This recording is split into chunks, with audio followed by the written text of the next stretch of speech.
Hi, my name's Derek and I'm an advisor on Contact's free helpline for parents.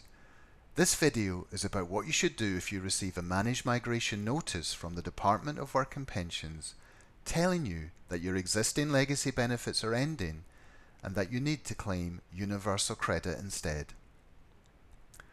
Universal credit is a new benefit that replaces 6 existing means-tested benefits. These are income support, income-based job seekers allowance, income-related employment and support allowance, housing benefit, child tax credit and working tax credit. These are known as the legacy benefits, and the government plans to ask all existing legacy benefit claimants to move onto universal credit. It calls this process managed migration onto universal credit. Once you've been selected for managed migration, you'll receive a managed migration notice.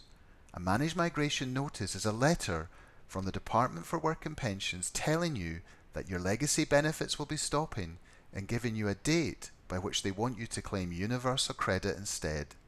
Usually you're given a 3-month window within which to claim. Your managed migration notice will look very different from the general information leaflets about managed migration that you might have been sent through the post already. A managed migration notice is a letter addressed to you as an individual. So it will have your name and your address at the top of the letter. It will also clearly state the specific date by which you need to claim universal credit if you don't want to be left without financial support. Somewhere on the letter, it will also explicitly say that it is a managed migration notice. When you're likely to get a managed migration notice depends on the benefits you currently receive. During tax year 23-24, the only people being asked to migrate were those who got tax credits but no other legacy benefits. However, from April 2024, the Department of Work and Pensions will be sending out migration notices to claimants on the other legacy benefits, such as income support and housing benefit. It is expected that by March 2025, most people will have been migrated onto universal credit. The only people who won't have been migrated by that date are those who get income-related employment and support allowance only, or who get income-related employment and support allowance alongside housing benefit. See Contact's website at contact.org.uk for up-to-date information on those people who are being moved first. Once you've received a managed migration notice, it's really important that you read it to find out what steps you need to take to claim universal credit. Although the process of moving from legacy benefits to universal credit is called managed migration, this phrase is actually very misleading. No one is going to automatically transfer you over onto universal credit. Instead, you're going to need to make a claim for universal credit to make sure that this new benefit's ready to replace the legacy benefits that are stopping. If you don't claim universal credit by the date given in your managed migration notice, you could be left in a situation where your current legacy benefits stop and you have no universal credit payments to replace them. Once you've received a managed migration notice, you will only have a limited amount of time, usually 3 months, within which to make a claim if you want to make sure that you don't lose out. If you don't claim within certain deadlines, not only will there be a really long delay between your legacy benefit stopping and your universal credit eventually starting, but if you qualify for less money on universal credit, you won't get any transitional protection top-up payments to make sure you aren't worse off.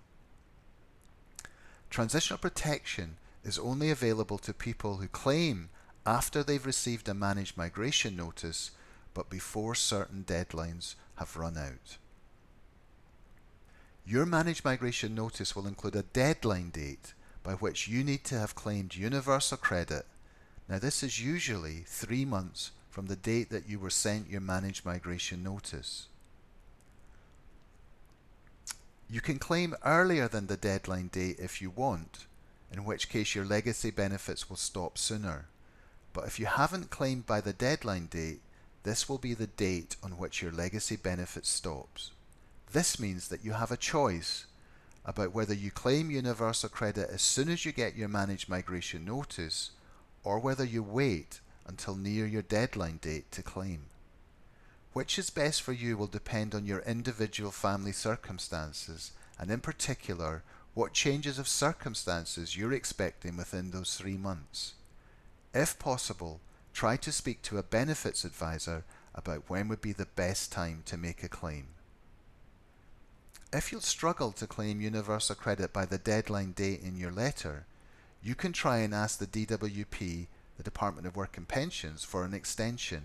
Guidance suggests that good reasons for extending your deadline date might include things like health problems or caring responsibilities. However, a request for an extension can only be considered if you ask for it before your deadline date and you have no right of appeal if an extension is refused. If you miss your deadline, it's still possible to make a universal credit claim, but you will need to act fast if you don't want to lose out. So long as you claim universal credit within 1 month of your deadline date, your universal credit claim can be automatically backdated and you treat it as if you'd claimed in time. The last day of this extra month is known as your final deadline date. So for example, if the deadline date in your managed migration notice is the 20th of June, your final deadline date would be the 19th of July. If you miss your deadline date but claim before your final deadline date, not only will your claim be backdated, but you will still be eligible for transitional protection to make sure that you're not left worse off. If you miss the final deadline date, it's still possible to make a claim for universal credit at a later date, but you won't get any transitional protection to protect you from being worse off. Given this, you should try and make sure you do everything you can to claim before your final deadline date. If you are currently on tax credits and have savings of over $16,000, you should still be sent a managed migration notice. You may think that there is no point in claiming universal credit because your savings are too high. However, it's still worth making a claim. So long as you claim under managed migration rules, universal credit will temporarily ignore any savings you have above £16,000 for up to 12 months. This means that the only way that a tax credit claimant with more than £16,000 can get universal credit is if they wait to get a managed migration notice and then make sure that they lodge their claim before their final deadline date. Thanks for watching. See our web pages at contact.org.uk for more detailed information about managed migration to universal credit.